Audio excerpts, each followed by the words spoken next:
so good. So proud that everybody, you know, even if you're not seeing the scale move yet or progress, I hear everybody talk about they're looking at labels now, they're making more conscious decisions now. All of those things. Remember, if we just do those little tweaks, they all add up and come together to do what we want to do, which is. They all get an A for exercise too. A for exercise. I know. Excellent. We have classes with much that. younger than you ladies and men are, and honestly, and they don't even get How half much the activity in. Does anybody want to? Did anybody set a goal last week and want to share it with the group? You know, even if I don't bring it up, it always is good to kind of, we've got those goal sheets in your notebook. Yeah. It's always good just to kind of set a personal goal. So if you think about it, you know, kind of challenge yourself to add a few more minutes. Maybe, you know, continue to work on making those snacks a little bit less carb heavy, you know, those type of things. So.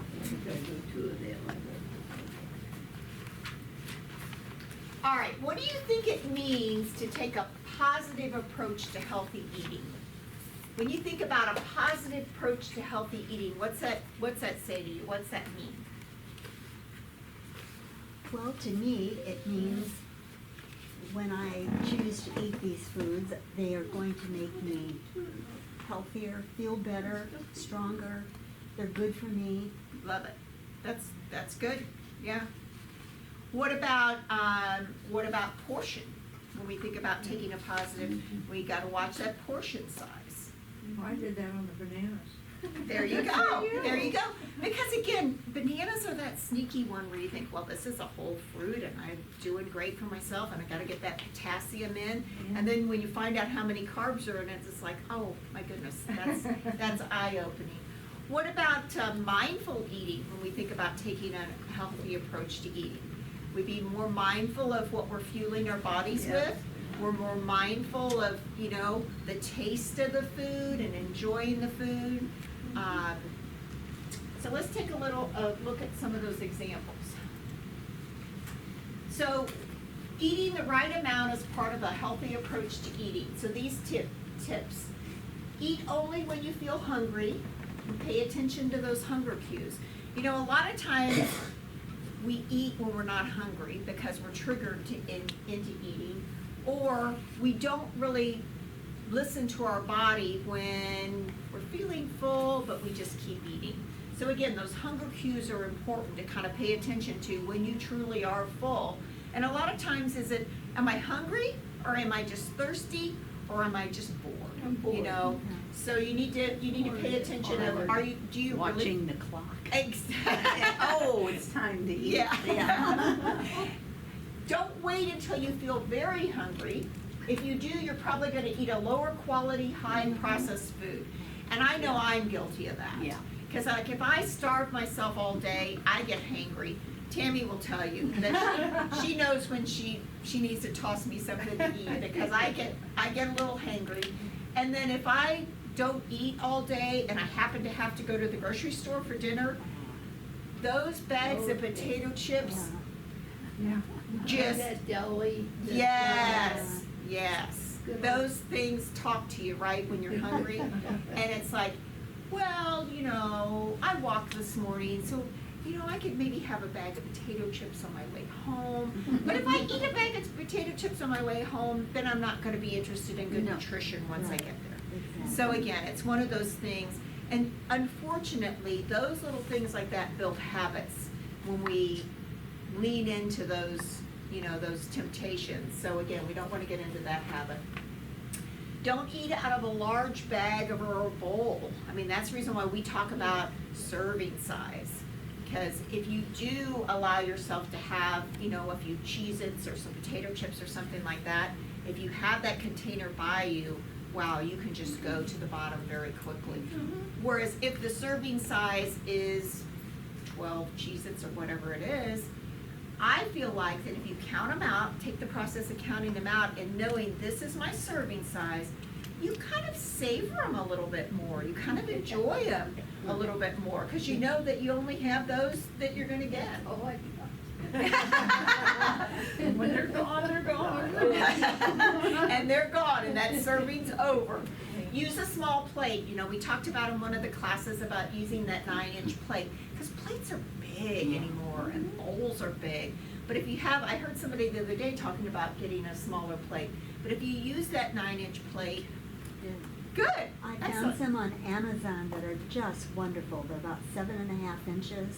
I have a little bit of a raised rim, so if you have something that's got some sauce with it, they're wonderful. Nice, My good husband job. was nuts about those. Very good, because we just saw a study that said people that were served a portion in a bigger container tended to eat to the container versus if it's a controlled portion on a smaller serving size. So again, it makes a difference. Focus on your food, the way it tastes and smells and looks. You just enjoy your food more. Even like a salad, when you're focused on your food and tasting the taste of the different greens and things like that, it's just more enjoyable to, you know, to really focus on the taste of the food. And then eat slowly. That one's been around forever because, you know, we tend to eat fast, and we eat faster than our, you know, those hunger cues can catch up to say, you know, really you are full. So pay attention to that. And then mindful eating, again, these kind of repeat, but listen to your body. Eat to being to the point of satisfied, but again, that goes back to hunger cues. Eat foods that are nutritious, that will fuel your body, as we were talking about. That's part of when you think about, you know, a positive approach to eating, really thinking about what's gonna fuel your body and what's just basically it doesn't have any good nutrition, is not gonna help your body. And then when you're eating, focus on the fact that you're eating and chew your food slowly, and, you know, those are some of those things too. When we're just gobbling our food down, we're really not chewing. But I can't remember, was it Weight Watchers or one of those programs that used to say, you know, you should have this many chews per bite of food and lay your fork down, and that kind of helps to slow you down a little bit. Okay, so we first started talking about energy sources and the big categories. So carbohydrates we talked about quite a bit, proteins we've talked some about. Today we're going to talk about fats. So we know that there's healthy fats and unhealthy fats. So the fats are the major storage form of energy in our body. Because when we eat too many carbohydrates are so important to our body that it has to have a way to store them, so it stores them. And then do not increase your blood glucose levels, because again, meat, eggs, and cheese have a lot of fat in them, but they don't raise your blood sugar. And then included in that is butter, which is a saturated fat, avocado, and oil. Again, that's when we talk about saturated fats or that unhealthy fat. They tend to raise our LDL, which is considered the bad cholesterol. And then the healthy fats, the unsaturated fats, are the ones that raise our HDL, which we consider good cholesterol. All right, so let's talk about fat. Welcome to the Habit New Lifestyle Modification Program. Know your fats. There are 3 major nutrients we get our energy from: carbohydrates, fat, and protein. We addressed carbohydrates in the previous 2 videos. In this video, we will learn about fat. Our body needs fat. Fat makes it possible for our digestive system to absorb nutrients, and it also protects our organs, stores energy, and keeps us warm. Just like carbohydrates, not all fats are the same. There are 2 major dietary fats in the foods we eat: saturated fats and unsaturated fats. Saturated fats tend to be solid at room temperature. Saturated fats occur naturally in the food we eat. Many of them come mainly from animal sources, such as red meat, poultry with skin, butter, and cream. Some plant-based oils, such as palm oil, palm kernel oil, and coconut oil, also contain primarily saturated fats. Saturated fats also include trans fats. Small amounts of trans fats are found in milk and meat products. Artificial trans fats are produced by industrial processes. Artificial trans fats are inexpensive to produce and last a long time. These artificial trans fats are often called hydrogenated oils. Trans fats can be found in many foods, including fried foods like donuts, and baked goods, including cakes, frozen pizza, cookies, and crackers. Many restaurants and fast food outlets use trans fats to deep fry foods, because oils with trans fats can be used many times in commercial fryers. Foods that contain saturated fats or trans fats raise the level of cholesterol, a type of fat, in your blood. There is good cholesterol, called HDL, which your body needs, and bad cholesterol, called LDL, which is harmful. Saturated fats and trans fats raise the levels of LDL in your blood. Eating trans fats also increases your risk of developing heart disease and type 2 diabetes. Now let's learn about unsaturated fats. Unsaturated fats can be either polyunsaturated or monounsaturated. Both types of fats help increase HDL, the good cholesterol in your blood. Foods high in polyunsaturated fats are present in a number of plant-based oils, including soybean oil, olive oil, sunflower oil, and fish, such as salmon, mackerel, or herring. Monounsaturated fats are good for heart health when eaten in moderation. Examples of foods high in monounsaturated fats include plant-based oils such as olive oil, canola oil, peanut oil, safflower oil, and sesame oil. Eat a healthy selection of foods containing a mix of mono and polyunsaturated fats, the good fats. Limit the amount of saturated fats in your food and avoid trans fats.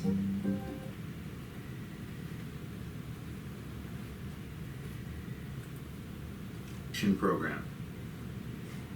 In the last video, we learned about healthy and unhealthy fats.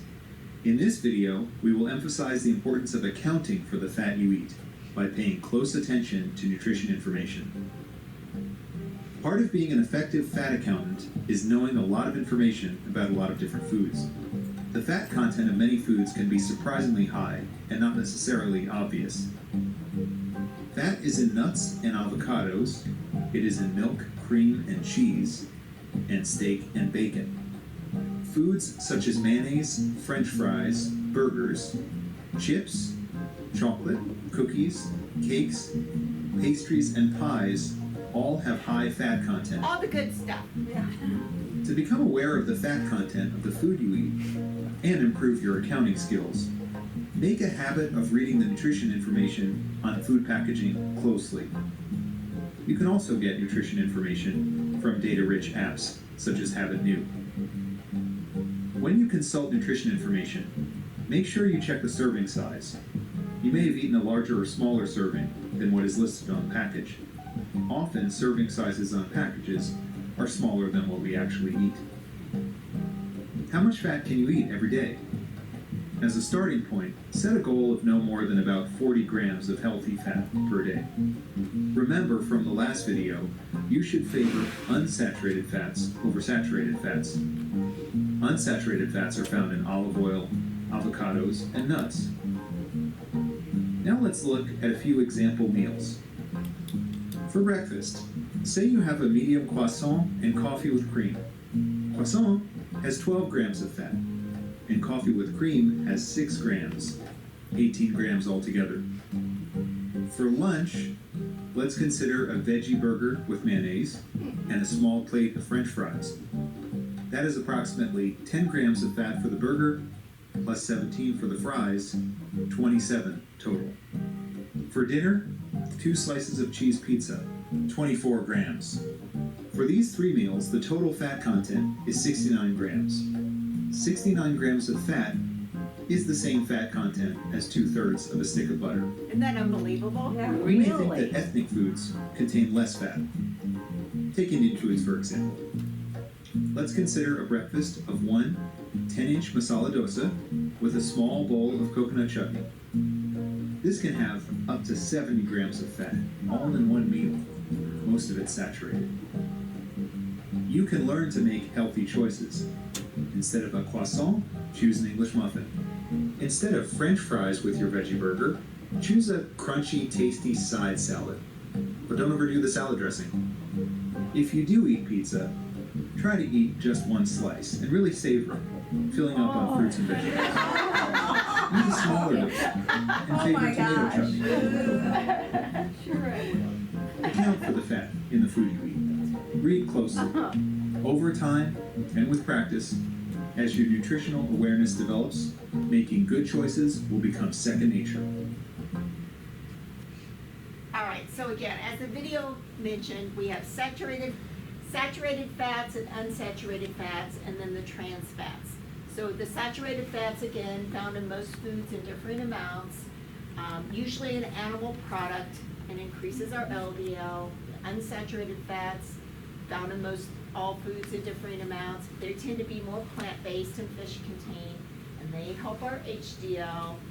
When you see these polyunsaturated and monounsaturated, you really don't have to focus on the poly and mono. What that is just the chemical strain, so whether it has 2 or 1. So don't get too caught up in that. And then trans fats, the trans fats, when you look at that label and they're listed under there, we're really trying to focus on not having trans fats.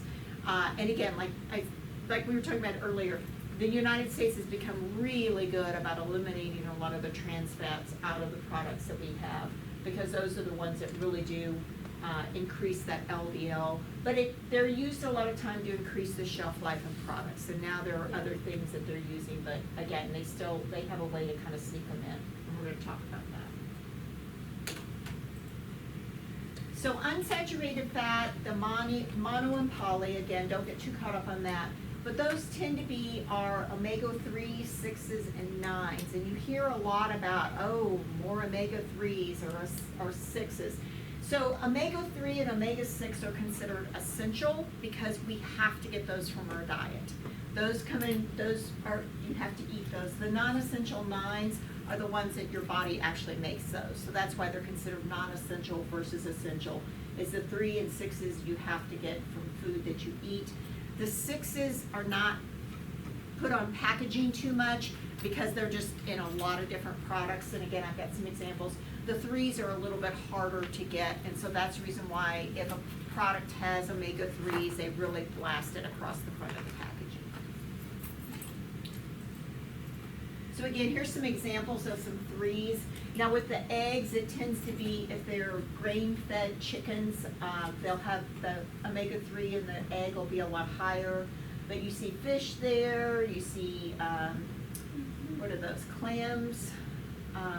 Mussels. Mussels, yeah, those are mussels. Salmon, sardines.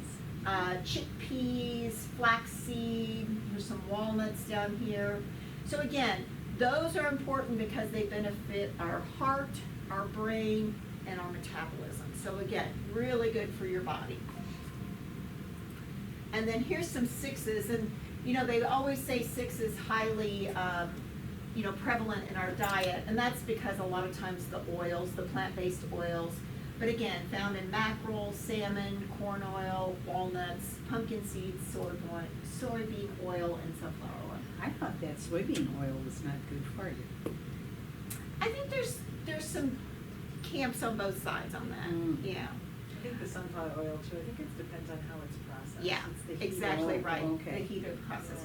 Hello. Hello. Welcome. Are walnuts better than pecans? I mean, they Oh, seem yeah. to stress walnuts. With the omegas, they are. Yeah. And then benefit our brain, growth, development, inflammatory response, metabolism, and skin and hair. So again, good that they're found commonly in our diet because there's a lot of good benefits from them. Again, when we're talking about, good fat versus bad fat, so butter obviously is a saturated fat, but you can replace that a lot of times in recipes with, olive oil, which is a good unsaturated fat. Sauteing in butter, yeah, of course, it's good. It tastes good, it adds a lot of flavor, and that's what restaurants do a lot of times is they'll saute stuff in butter just to add that extra flavor. But really, even if you do like half the butter you would normally use and some olive oil, it just really takes that saturated fat down. baking, a lot of times there's different substitutions for butter. Avocado is one of them when you're baking. Again, back to the Mediterranean diet on the meat. You know, typically the Mediterranean diet says 1 serving, maybe 2 a week of red meat, and a lot more fish. So the more you can substitute red meat for fish, the better. Ground beef, anybody's gonna substitute for tofu, I don't know. If you've tried the plant-based, those substitutions, they're really not too bad. There's different forms of tofu. When I think of tofu, a lot of times, you know, it's kind of that gelatinous square that's not too appealing. They do have, I have had a lot of firm tofu, and if you wanna try tofu sometime, I would recommend the firm because it's a lot more meat-like, a lot more cheese-like, it's delicious. And then instead of processed snacks, try to have those whole food snacks, more like nuts and fruits and things like that. Because the more processed the snack, the more things that we can't pronounce are gonna be in them, and they're just not good for the body. With the baking, the butter, and the avocado, has anybody here used avocado oil? I do. What do you, Yeah, I what do do you use it with? When I cook stuff like chicken or something, instead of olive oil, I use avocado oil. I haven't used it in baking a lot. I haven't either. I tried a brownie recipe that had, instead of butter, it had a mixture of avocado and applesauce, because I'm sure you've seen the applesauce used. Yeah. The consistency was pretty much the same. I wouldn't say the flavor was the same, but it was close. I mean, it wasn't bad. And again, online, You wouldn't want a there's- second. Pardon me? You wouldn't want a second. Tammy and I are gonna do some, we've got a graduation, DPP class graduation coming up, and so we're gonna do some, you know, some substitutions for the graduation, and one of them is like a black bean brownie. And we'll do that with you too, because the black bean brownies are not too bad. Yeah. And then, there's a black bean beef burger to substitute for hamburger. It's actually pretty delicious too, There's so. an olive oil cake, that was in Southern Living magazine just last month, I think, an olive oil cake. So, And again, it's a balance, you know, we've got a participant in one of our classes that drinks olive oil. Don't think we need to go yeah. to that, you know, No. because again, Every it's, day? yeah, Uh-huh. it's a balance. It's, you know, because the saturated fat and or even the omegas, the 3s and the 6s, you know, one is, it's an inflammation balance. One kind of, if you have too much of it, if it's out of balance, you'll have more inflammation. And again, that's the last thing a lot of us want to have is more inflammation. So again, when we're looking at a nutrition label, now they said 40 grams in the video. Right. There's just so many things to track. It's kind of hard to track everything. And we just kind of go for a reference point when you're looking at a label, when you're looking at this total fat percentage. If it's 10% or less, you know it's a healthier product. This, whatever this is, 20% is kind of pushing it. That would be something that you wouldn't want to have, you know, very often. That's going to be more of a treat every now and then versus a everyday item. Because again, tracking, you know, your fiber and your proteins and your carbs, but if you kind of go by the percentages, because if you look at this label, this one is 10%, so whatever this is would be a better product to choose.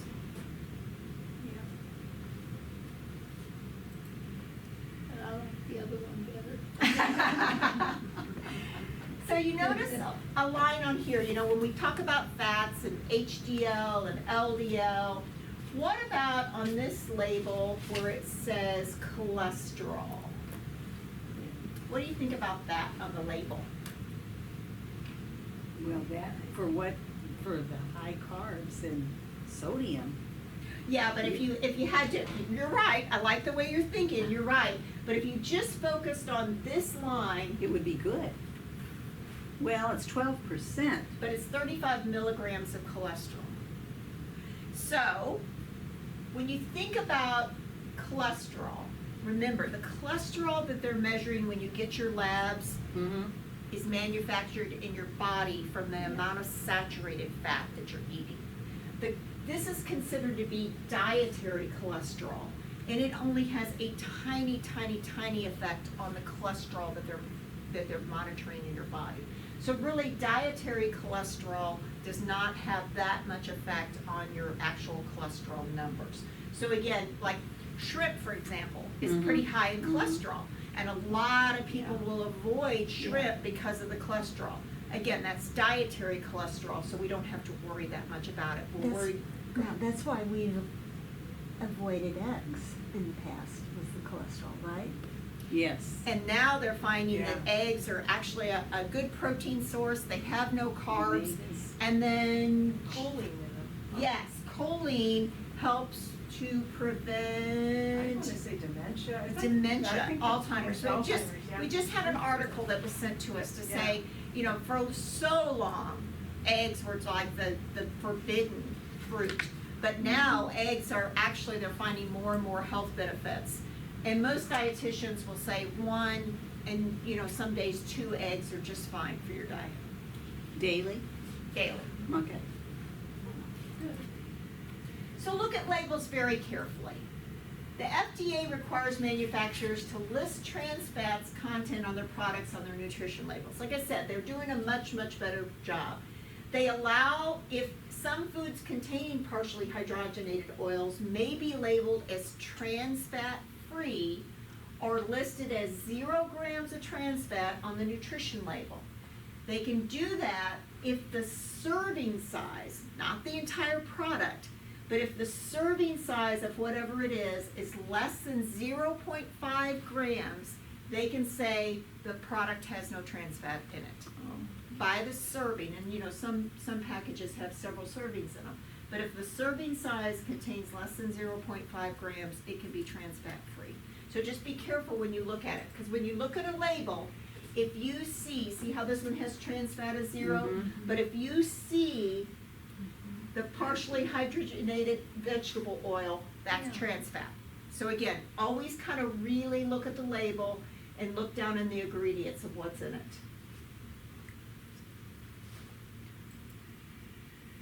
Foods that may contain trans fats. Microwave popcorn. I don't know how many people eat microwave popcorn, but you know, cook it, have it for a snack. Frozen pizza. Again, trans fats extend the life of products, packaged products. Refrigerated doughs, coffee creamers, fried foods, French fries, donuts, fried chicken, and ready-to-use frosting. That's just a few examples. So really take a look at those labels, because even though we've gotten a lot better, there's still some trans fats in products. And again, the reason why we talk so much about saturated fat and unsaturated fat, again, it comes down to, you know, when you get those LDL and HDL numbers on your labs, saturated fats increase the LDL, which also increases your risk of heart disease and then increases risk of metabolic conditions like diabetes. Unsaturated fat increases HDL, the good cholesterol, which helps reduce our risk of heart disease, which helps reduce inflammation and builds stronger cell membranes.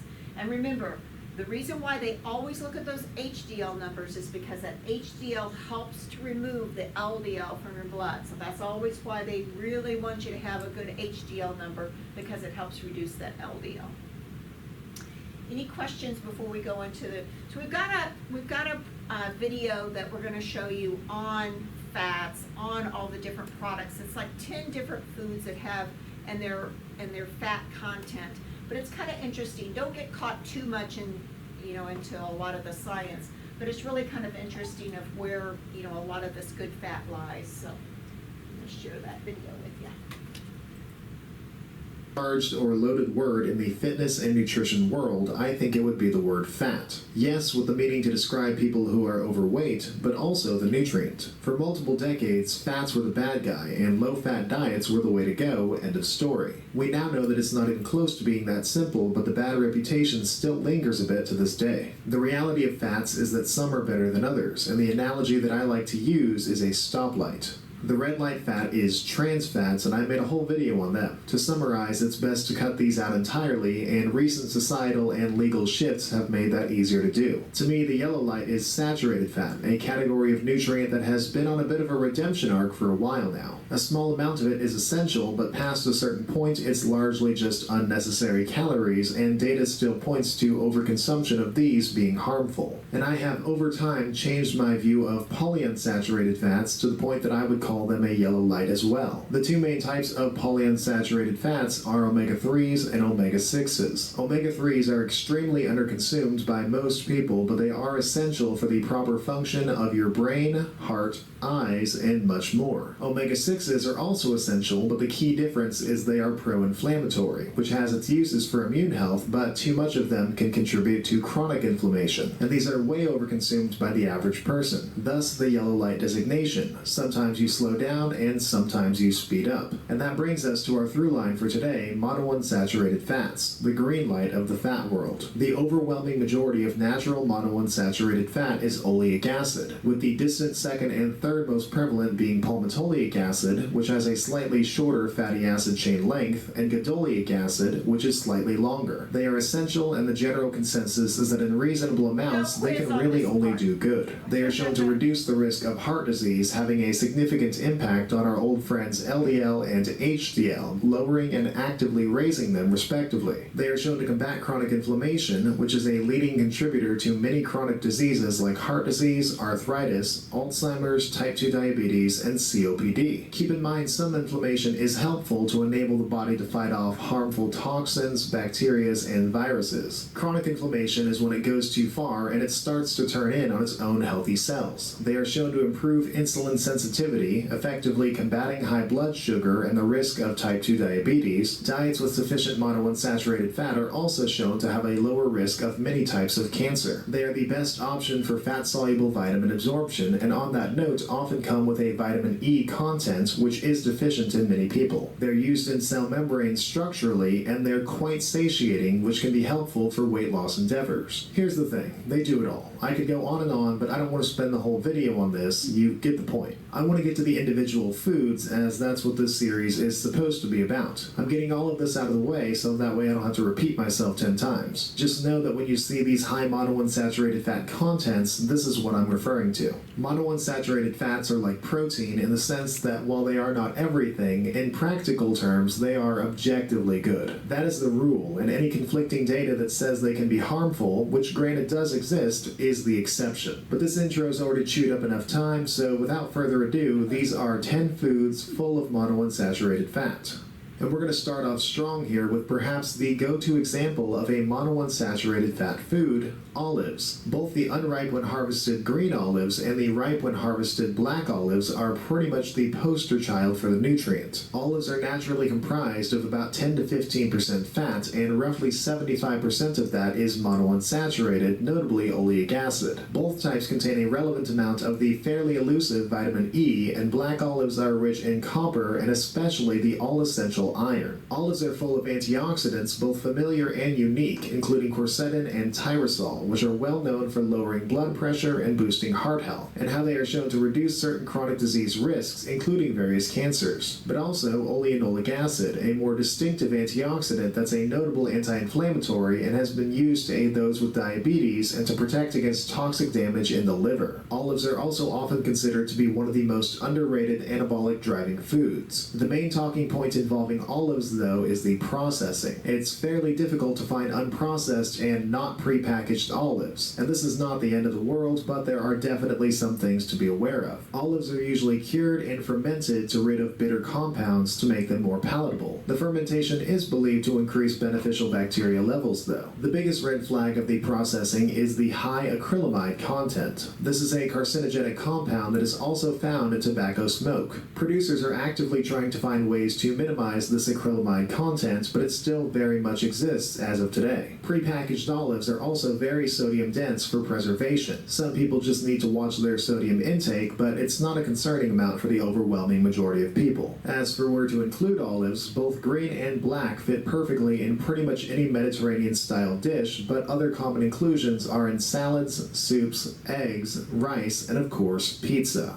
I had them in a comparatively lower tier in my fruit tier list, but you know what, olives? Perhaps I treated you too harshly. And next up is another food that I might have treated too harshly in the past, macadamia nuts. Now, many people probably think of macadamia nut cookies, but I promise they do exist outside of those. Macadamias are about 73% fat, and of that fat, roughly an astonishing 82% of it is monounsaturated. This is the highest monounsaturated to total fat ratio in the video. Of that amount, about 75% of it is oleic acid, and an impressive 21% is the omega-7 palmitoleic acid, which is shown to be very helpful for fat loss. This absurdly high monounsaturated fat content provides some serious anti-inflammatory effect and combatment of metabolic syndrome. Macadamias are also the lowest in polyunsaturated fats of all nuts, including pro-inflammatory omega-6s, which many people try to avoid too much of. Macadamia nuts are an impressive source of many micros, manganese, magnesium, iron, and B vitamins, notably B1 and B6. And they are also antioxidant rich, not nearly as much as some other nuts like pecans, almonds, or walnuts, but still a relevant amount. Macadamias are actually the highest of tree nuts in flavonoids that fight inflammation and lower LDL cholesterol. Macadamia's antioxidant content is particularly shown to help combat neurodegenerative diseases. Additionally, of the about 13 grams of carbs in macadamia, 8 grams of that is fiber, giving it a higher fiber to carb ratio than most nuts. I personally find macadamia nuts are best as a snack on their own, but it's pretty easy to get creative with them in meals as well. There's also such thing as macadamia nut oil, and the monounsaturated fat aspects apply to it as well. Overall, this is the monounsaturated nut, and debatably even the #1 monounsaturated food as a whole.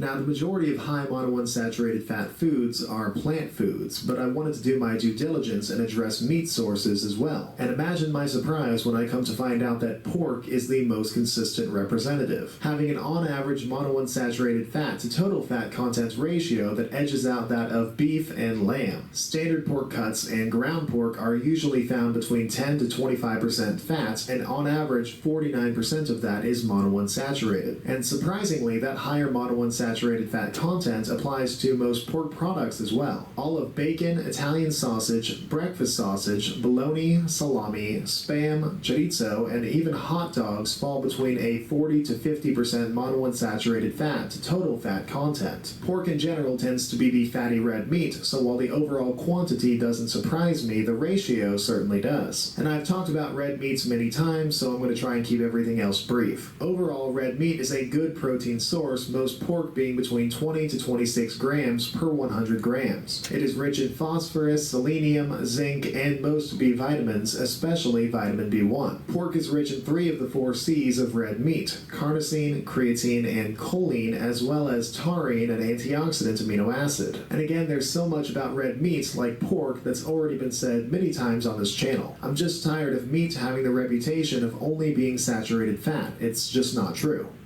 Introducing Wegovy through Hers. Ready to lose up to 20% of your body weight or more? Through Hers, this FDA-approved Any discussion about monounsaturated fats would be incomplete without addressing avocados, one of those foods that I just can't seem to stop talking about. If olives and olive oil were not the poster child for monounsaturated fats, then avocados and avocado oil would be. There are about 14 grams of fat per 100 grams, and roughly 72% of that is monounsaturated, primarily oleic acid. They're probably the most popular and accessible food with this dominant of a monounsaturated fat content. And avocados have important nutrients beyond healthy fat as well. They're very fibrous, being comprised of about 7% fiber, which improves gut health and beneficial intestinal bacteria. They're a notable source of vitamin K, vitamin C, vitamin E, and potassium, and they're rich in anti-cancerous phytochemicals. And avocados truly are one of the most versatile foods on earth. You can include them in sandwiches, on eggs, in guacamole, poke bowls, avocado toast, or just literally any Mexican or Mediterranean style dish. If you have any creativity at all, you'll find a way, and if you like avocados, I personally see no reason for this to not be a regular inclusion in your diet.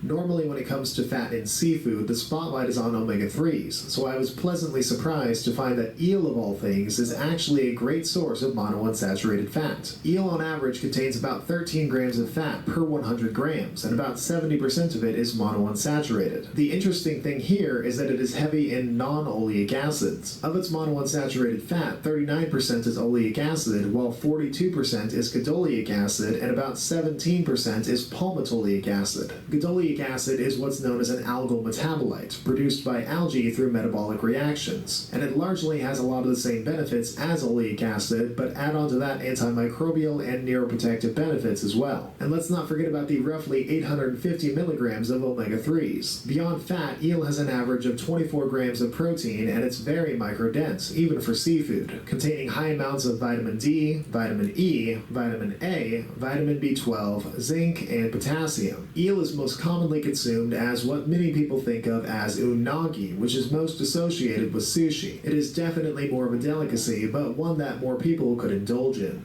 While macadamia nuts are the best for this topic, I would be remiss to not give hazelnuts some time in the limelight as well, as they are almost as high in their monounsaturated fat content. For the record, I'm only going to be covering these two nuts in this video, but in case you were wondering, a fairly close third is pecans. Hazelnuts contain about 60 grams of fat per 100 grams, and roughly 78% of it is monounsaturated. Hazelnuts are an excellent source of manganese, copper, and vitamin E, and a good source of magnesium, iron, and vitamin B6. Hazelnuts are considered very heart-healthy due to the monounsaturated fat and vitamin E antioxidant content. In fact, hazelnuts are a top 3 antioxidant nut, with the most abundant being phenolic compounds that are proven to lower blood pressure levels and markers of chronic inflammation. As for how to eat them, they work best as a snack, but seem to be a popular base to add on other stronger flavors like chocolate, cinnamon, or spicy peppers. Overall, hazelnuts are just a perfect example of what this video is about, having monounsaturated fat as the primary takeaway nutritionally.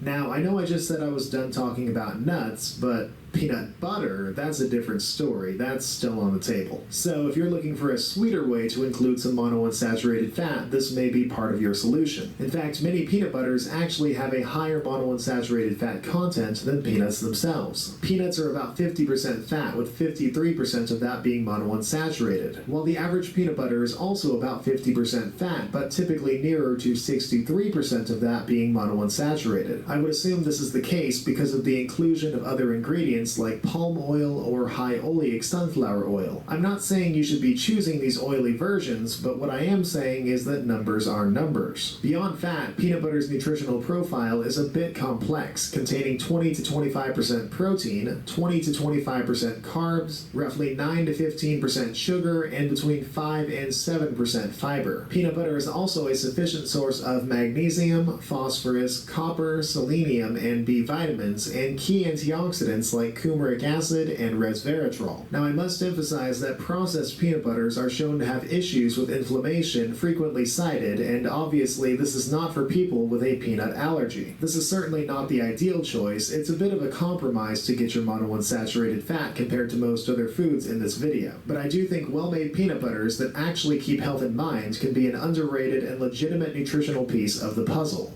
So this next one is a little bit of a cheat, but I wanted the opportunity to talk about pesto again. Pesto is a paste-like sauce mainly comprised of a green or herb, usually basil, pine nuts, garlic, and olive oil. It is quite possibly the most nutritious condiment out there, and the only popular one that comes to mind that's made largely of an olive oil base. Your typical pesto is going to be about 36% total fat, and roughly 62% of that is monounsaturated. It is also a surprisingly relevant source of protein, as well as vitamin K, vitamin E, and calcium. Basically, everything in pesto is anti-inflammatory, and when you couple the oil with the garlic, suddenly we see some very impressive antimicrobial properties as well. It's very common for people to just add olive oil to a dish, so the next time you do that, consider pesto instead for a more flavorful experience. While olive oil tends to be the go-to monounsaturated fat addition, there are many other oils that can also effectively fill this role, and I think an underutilized one is almond oil.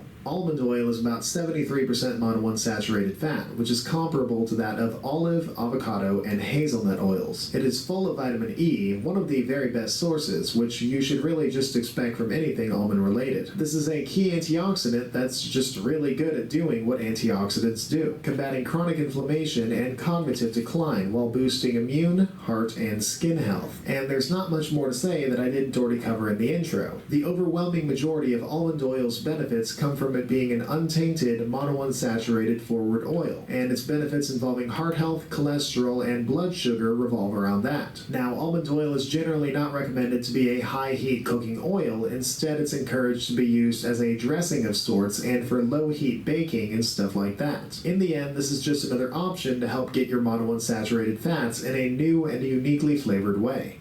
And the last food in this video is the one that I feel the most strongly about for this specific topic, that being poultry fats, specifically goose fat, duck fat, and chicken fat. Animal fats often get the reputation of being all saturated fat, and while the majority of them are higher in saturated fat, that does not apply as universally as people seem to think. Here are the average fatty acid compositions for the 6 most commonly used animal-based cooking fats: butter, lard, tallow, goose, duck, and chicken fats. And I think you'll notice. So let's look at those. So if you compare butter to lard, I would have never thought that. No. And then you look at the percent of tallow and goose fat. Goose fat's got a lot of monounsaturated fat. Not much poly, not much saturated, so I think we've all learned a lesson here. Let's do more goose fat. Have you seen all the new stuff? You can buy beef tallow in a thing now, and people are cooking in beef tallow now. It's a trend. They took it away. If that was what French fries. Yeah. Okay. And at McDonald's, they used to say was tallow. Tallow, but I think, is it Steak and Shake that's gone back to tallow now? When they were good. And I think Yeah. there's some Mexican restaurants that do their chips in tallow. beef tallow. Yeah, yeah, so that's an interesting one when you look at that. So we should be comparison. using lard over butter. 6, all of them except butter, which is dairy-based, are not nearly as saturated fat dense as they are often talked up to be. Actually, lard is the most hated on one, and it's more monounsaturated than saturated. But the numbers are clear. If you want monounsaturated fat from animal sources, poultry fats are your answer. They're obviously not as dense in the nutrient as the widely accepted to be heart-healthy plant oils, but poultry fat lends a unique option in terms of flavor, access, and more importantly, they are much better suited options for high heat cooking. On top of that, they're also a fair source of vitamin E and a genuinely good source of choline, the X vitamin used in cell membranes for neurotransmitter production and cholesterol transport. Poultry fats are not changing the world by any means, but they can be a game changer for your high heat cooking. High omega-6 vegetable oils are still the most widely used option for this task, and not only does the data show that swapping those out for poultry fats is better health-wise, I think you'll find it to be a lot more flavorful as well. Not every aspect of nutrition is going to be flashy. Sometimes your body just needs to stay in the green. And these days, when it can feel like every single other food is trying to kill you through inflammation, diabetes, cancer, or whatever else, it's nice to have an ace up your sleeve that can reliably and consistently combat it all. And it's a good idea to know where you're going to get said help and to maybe keep some of it around the house. So what did you think of that? Interesting, right? Interesting, yeah. A lot of the nuts that we don't even think about really bring a lot of good healthy fat to the table. And again, he wasn't Pushy. pushing, and he wasn't downplaying even peanut butter too. Peanut butter, we all like a little peanut butter now and then, and it actually has some good monounsaturated fat in it. Any questions from all that fat talk? All right, guys, that's all we've got today. So good to see everybody. Thank you. Thanks for coming. Mary, I'm gonna get you. And we will see you next week.